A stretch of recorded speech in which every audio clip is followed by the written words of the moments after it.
Hello and welcome to MINIGAME, a podcast about video game stories and why we love them. I'm Michael Ferris. Instead of my usual kind of episode this week, instead I have an interview with Connor Rush of Fire Games, developer of Summerland.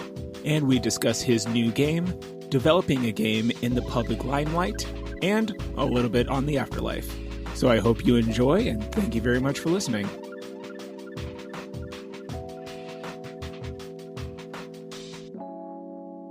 Connor, thank you very much for joining us here today. Thanks for having me. Like, really, it was awesome. Oh, yeah, it's a total honor to have you on the show here. And if you don't mind, could you, for those who don't know, can you introduce yourself a little bit about you and a little bit about Summerland? Yeah, awesome. So my name's Connor Rush. As you said before, I'm 19. I'm a college student right now. And I am the founder and CEO of Fire Games, which is a independent game studio that I made when I was like 12. Oh, wow. It's a one-man studio right now, and I just released my third game called Summerland. One word. It is. I don't love the term, but it's a walking simulator in which you are a detective named Matthew, as you traverse the afterlife, going through themes of morality and ethics, as well as delving into, again, the afterlife, what happens when we die. And it's a very, in a sense, it's a very subjective type of game. You get what you put in, I guess. Sure. It's very up to interpretation, and I'm very proud of it. Yeah, and you should be. It's very ambitious for being such a young developer. Thank you. I played plenty of games made by more than one person, by much more experienced developers that are less interesting, less compelling than what you deliver with Summerland. So thank you very much for developing the game, and thank you for actually, for those who don't know, releasing it for free on both Steam and itch.io. No, I'm really glad you like it. So thank you very much for that. Well, thank you. And a little bit about you here. I first heard about Summerland through your TikTok account, and you've been sort of documenting a little bit on the steps of the development of Summerland through the past few months here. What inspired you to use your TikTok account in such a way? Because I've not seen, even from more seasoned developers, them using really TikTok either at all or even documenting the development of their games. So one of the accounts I follow right now, his name is, I'm going to mispronounce this, Quasi TV. Mm-hmm. And he developed, it's an awesome game. It just got ported to consoles called Shotgun Farmers. If you've ever played it, it's a really interesting first person shooter. You like fire seeds that plants new ammo. It's really cool. And he got like this huge following through TikTok. He's over 1 million followers right now. Oh, wow. Crazy success. And I was starting to amass a bit of a following. I think I had about 10K at that time. And I was just making like comedy videos. I was writing sketches, and I thought they were pretty funny. But I thought, you know what? I have 10,000 people here and I'm making this game. Why not announce it? And I decided to announce it. I was waiting. I had this like waiting period. I knew what I wanted to do because the game needed voice actors. And I was like, I see all these videos of people saying like, I really want to be a voice actor and don't know how to do it. Like, how do I was like, all right, I got a market here. Yeah. I recorded this minute-long video explaining this is my game. This is what it's going to be. I need voice actors. Here's how you audition. Video blows up. It's like 3.5 million views, million likes. I got over like 4,500 auditions. Wow. And then I just got a ton of followers from there. So the traction just kept building and building. And I was able to just keep posting updates. People kept coming.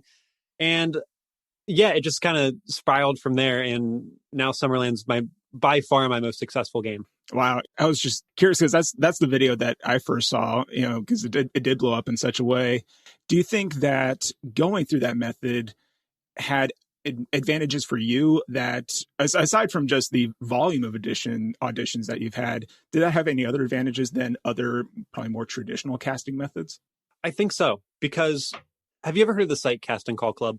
Yes. Yeah. Okay. That's where I held the auditions. And I love going through that because you get so much talent that you would never hear otherwise because it's such an open platform and anyone is able to sign up. I mean, granted, with that, you're going to get some pretty bad auditions. Right. Yeah. That happens with any role, especially when you're paying, because a lot of Casting Call Club auditions are like free type casting. But I offered a payment, which brought in a lot of different voice actors. And going through TikTok, again, it got a lot of those people that want to become voice actors and weren't able to start. I had so many people messaging me saying, this is what got me started. And like, this is why I started voice acting, because of this. And now I've auditioned for like a bunch of stuff. So not even just for me, but for other people, I think it's been awesome because I've gotten a lot of people into voice acting from that. Yeah, I'm sure like casting that kind of a wide net sure got a whole host of different kind of people, and developing a game in such a public way. Did that have like any unique challenges? Did that have any did that increase like expectations for yourself, or how did you manage to sort of balance being a developer and being a public figure? I see the TikTok thing was kind of a double-edged sword, and it was more positive than negative, and most of the negatives were just self-imposed. Like, obviously, it brought a lot of attention to the game, and I'm insanely thankful it brought all this attention to the game. But also, that made me worried, and it gave me some awful imposter syndrome because I felt that all of these people are now on my account expecting this amazing product that I'm afraid I can't offer. And that was a lot of pressure on myself. And I posted multiple videos after that saying, like, guys, I just want to remind you, I'm 18. I was 18 at the time, and I'm making this by myself. So, like, give me a little leeway here. It's not going to be a AAA product. Yeah. And most everyone understood that.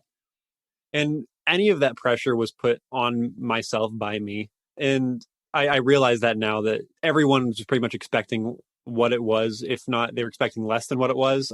I think I broke some expectations, which I'm very happy about. But yeah, it was stressful. It was a lot of pressure. Yeah. And like, I'm just curious because you mentioned that, prior to you being a developer kind of, blowing up in such a way, you've done, sketches and music and things like that. What sort of drove you to, I guess, just being a game developer in general, but also being a developer and being like, hey, here's this project I have, come be a part of it. What about development either drew you to development, or why do you think that blew up in ways that you being artistic in other methods may not have in the same way? I think it's the opportunity of it, because I found that people on TikTok, I'm not trying to sound like some mogul who knows what he's talking about. Like sure. I'm just inferring here. It seems like people on TikTok like to be involved. Mm-hmm. And if you're offering something to them where they can do something they've always wanted to do, like, they're going to latch onto that. Like, so many people messaged me. They're like, man, I'll do this for free. Yeah. Like, wow. You don't need to pay me. I'll be in this project, because so many people want to voice act. Mm-hmm. That's like when people who are good visual artists will say, like, I'm drawing my followers. And they get a ton of followers because people want to be included in that. They want that opportunity to be drawn. People wanted that opportunity to be a voice actor. And I think having that, like, inclusive, opportunistic sort of environment around there, people really latched onto that, and they've stuck around because they know I'm still working on stuff, and they know that there's still ways for them to be involved. And I guess transitioning a little bit over to actually the game Summerland itself, I'm just actually curious because the opening of the game is actually very shocking way of, you're just in an empty room. Here's a phone call, and you have no idea what to expect. And we're introduced to a character, the subtitles can name him as the judge. And we don't really know who this person is other than he's talking to us and he's introducing us to this world. When you were developing this character, what role did you envision him having? Is he like more of like a godlike figure? Is he more of just like an other kind of omnipotent character? Or what did you have in mind when developing that kind of character? When we wrote this, and I say I wrote this screenplay and then had a ton of people proofread it and look through it, suggest things. So when we were writing through this, his working name was Kevin. Oh. Not in any official capacity, but that was just what we were referring to him as, because we imagine him as. Have you seen The Good Place? Yes, a little bit. It was super heavy influences from The Good Place in this game, but we imagined him as sort of this just like office worker of the afterlife. There's no denomination or anything. We just imagine like this dude sitting at a desk, and this is like just another Tuesday for him. And he's just kind of fed up with having to do it all the time. And he's like, let's get through it, get through my shift. Yeah. Yeah.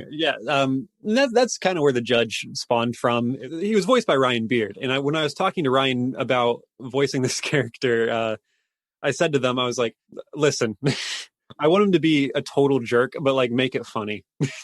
Yeah.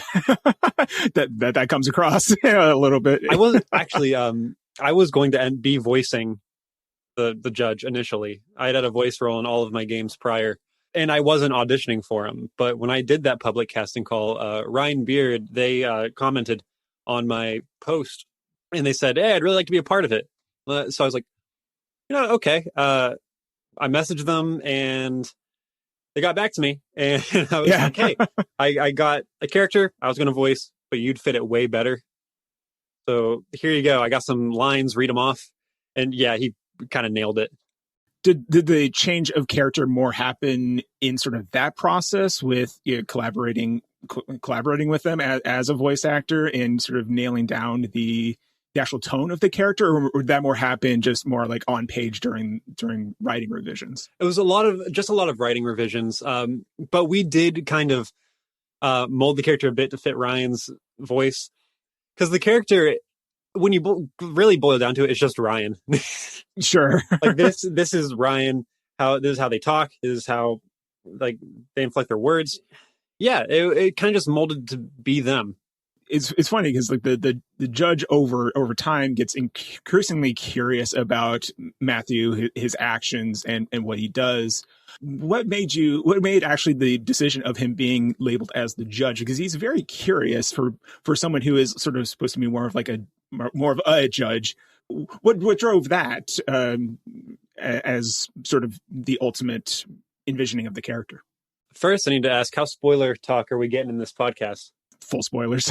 All right, then full spoiler alert, and also full interpretation alert, I guess, because I'm going to give like some of like the hidden meanings and stuff that I find in the game that you might not. So perfect. I encourage you, the game's free.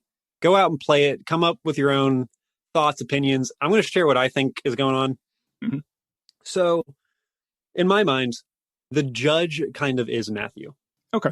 And this whole game encapsulates that life flashing before your eyes mentality. Mm-hmm. Right. In my mind, at the end of the game where Matthew is killed, he's shot. The whole game is happening the split second after that happens. Right. And it's all going through Matthew's head. And he himself is kind of trying to justify all of these decisions that he's made and try to figure out why he was doing what he was doing. And he's trying to justify it to himself. Right. And that's kind of hinted at in the judge's line where he asks if Matthew thinks this is even real. Mm-hmm. Because I think that the whole game just kind of takes place in Matthew's final moments. And when you walk through that final door into the light, that's Matthew actually dying. Like he's finally died. His story's over. And I call the character the judge because Matthew is judging himself. And he's coming to these conclusions on his own through this third person voice. That makes a lot of sense. I didn't think of that as actually being the interpretation. I always took a little bit actually more literally than that. So it's fascinating that that's, and of course, like you mentioned, it is up for more subjective interpretation. There's a lot of things left kind of in the air that I wanted people to like walk away with their own feelings on. And I'm not saying what I just said is correct. I'm in no way saying that's correct. And if you have another like thought of what you think happened, like that's just as valid as what mine is. And like Matthew himself is actually interesting because you've already touched on this a little bit, where he is throughout the process of the game trying to justify his actions to himself because he does some pretty bad stuff. He definitely does. He murders a guy, destroys evidence. He endangers his child at the end, but with chase with the police. How do you sort of end up balancing the good and bad sides of Matthew? Because if it goes too far, then Matthew is almost objectively irredeemable. But you also need to have him be sympathetic in order for him to have that interpretation. For you, was it more of a balance, or was it because it was more of him trying to justify it to himself that he was allowed to go a little bit too far? Man, you're asking some in-depth questions here. Listen, I'm a 19-year-old kid. I didn't write this with any degree under my belt. I was figuring this out as I went. I don't know. There was definitely a balance happening, and I wish I had a better answer. I don't think there was like a method or a formula to how I wrote it. I just kind of felt it out, and I was like, is he too bad? Do I need to like dial him back? Is he? And it was kind of just a personal, like how I felt it needed to happen type of thing. And again, I wish I had a better answer. other than I thought it was good. Okay. Other than I thought it was okay. Yeah, no, and well, it's interesting because like you mentioned, he does justify it to himself. What the process is that, and his like in his inner monologue, always like throughout the whole thing, justifying to himself. So actually, the judge being himself actually makes a whole lot of sense now that you mention it. But it's more interesting because that you Matthew is a cop who is, or a detective rather, and ultimately himself is actually in some ways maybe not explicitly, but also kind of judging others. How we mentioned a little bit on the writing process and the changes done to the judge. How many interpretations, or what was the process of writing Matthew as a character? Was he always a detective, or did he have different other kind of backgrounds? So the whole detective thing, the game started as I wanted to talk about the afterlife and ethics, and I had no idea what I wanted the character to be or his story to be. I just knew this is what I wanted to do. Before I even had any sort of story, I had modeled this hallway. Like this hallway was there. I knew I wanted to have like all these doors lead to different places. And I had no idea what I was going to do after that point. For all of you that are curious, my writing process and just the creating process in general is awful and you shouldn't do it. I very much like figure things out as I go. Sure. Like I want to make a game about this, and I just dive headfirst into making it with like zero plans. So don't do that. But I did, and it kind of came about from The Last of Us. Okay. The Last of Us is a huge influence on me just in general. Favorite game of all time. The original script for that, Joel was a police officer. Okay. I didn't know that. Like I don't know the details, but that thought came to me. And I was like, that raised a lot of moral dilemmas, and I thought that would be an interesting thing to follow. The first version of the Summerland script, the kid was sick and not Matthew. Oh wow. So you're okay. trying, yeah. So there were going to be a lot more scenes of you trying to like care for the kid at home, trying to like fix up equipment and everything, like makeshift or otherwise. And someone like brought it up to me just like one late night and was like, just messaged me out of the blue. It was like, hey, what if Matthew was the one that was sick? Like just out of nowhere. And I thought about it. I was like, yeah, that's a lot more interesting. And I went on from there because for one, it gives a better like visual of how bad it is because you have that first person perspective. But it also is like less cliche. Sure. Because there's always that cliche of like, oh, the sick kid, take care of the kid. I feel like you never see the actual caretaker being sick themselves. And I thought that was an interesting take on it. I think at one point he was just like an average guy. There was nothing to do with his job. And like the initial game was a lot more abstract. There wasn't going to be like any voice acting other than the judge. So I'm really happy with the final product and what we've settled on. And I think it delivers the story that I wanted to tell. Like you mentioned that the initial part of, initial concept of Summerland was you trying to discuss or explore the afterlife and philosophy and ethics. How much actual research did you have to do in order to sort of properly explore that? Because you do mention explicitly some, different kind of philosophers, philosophies, and, different kind of ethics. So I'll just say like outright, I wasn't trying to like break new ground. It wasn't like I want to make strides in the field of like, no, I just, ethics are just interesting to me. In the more philosophical side of ethics, when you're thinking like, not what is right or wrong, but why are things right or wrong. I thought that was kind of cool, and I wanted to explore that more because it interested me. And the points I bring forward are very base level ethics philosophy, and I didn't do like a ton of research. I read a few articles. It sounds dumb, but I watched The Good Place, which actually has a lot of stuff about ethics in it. And I just I found a few points that I was like, I want to make people who have never thought about this before, like maybe explore it a bit. And I just kind of threw these points in here and I said, here, do with these what you will, think about it. And again, I wasn't trying to like make some grand statement. It was just kind of, I want people to think about it a little bit. Same with the afterlife. I was like, I want people to think about it just a little bit. And I'm not trying to tell people an answer or really go in depth with exploring, very base level, but that's really all I wanted to do. And I got only one final question for you. At the end of Summerland, you are given the option to ultimately judge Matthew. Yeah. Is he basically a good person or a bad person? Subjectively, what do you think? Yeah. So I that's like the one question I really looked at in the outline you sent me, and I was like, I don't know how to answer this. I've been thinking for like the whole day, and I was like, oh man, I really don't know, and I don't think I want to give an answer here solely because I think people would take that as an influence. Yeah. And I really want people to make that decision for themselves. And I don't want my opinion to influence what they say, which is my way of avoiding the question because I don't have an answer. But no, that's actually not having an answer is a completely valid answer because that's kind of the point of the game is you should not have an answer. Yeah. Well, actually, a little bit on that. I know that was the last question, but like, was actually not having an answer, was that ever a valid option, or did you want people to make a definitive yes or no? No, I wanted people to have to face what they feel is right and wrong. Mm-hmm. Like you're making me do right now, and I can't. But I wanted. But you made us do it. Yeah, no, this is hypocrisy. That's fine. I wanted people to walk away and try to think about it. And really, I've been watching a lot of YouTube Let's Plays and streams. And my favorite part, when they like the game, of course, is when they get to the end and they just stand there for like 3 minutes.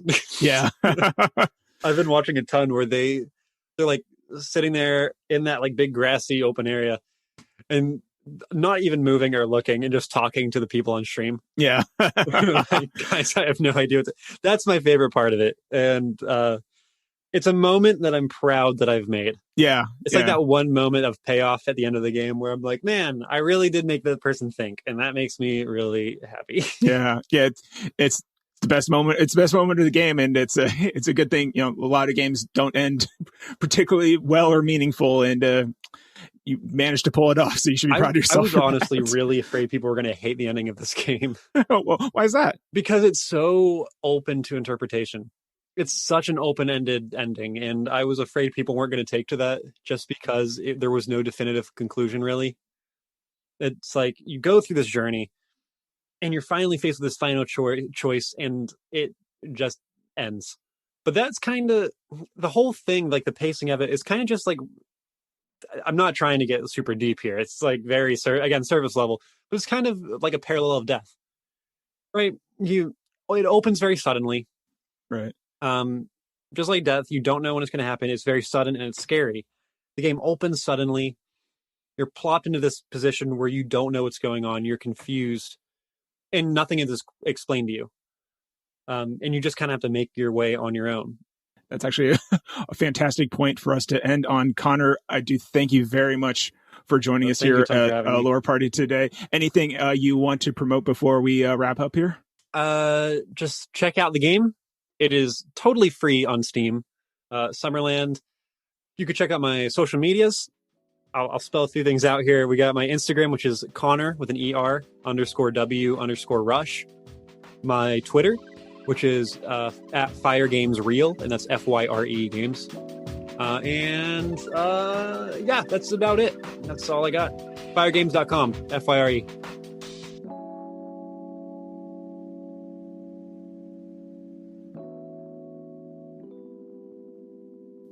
Executive producer of the Lore Party Podcast Network is Abu Zafar. Minigame is written and produced by Michael Ferris. Original music for Minigame is composed by Lawrence Kelly. Subscribe to Minigame and all the other Lore Party podcasts on Apple Podcasts, Spotify, Anchor, and anywhere else you listen to podcasts. Follow Minigame on Twitter at Minigame Podcast and visit our website at loreparty.com. Thank you very much for listening.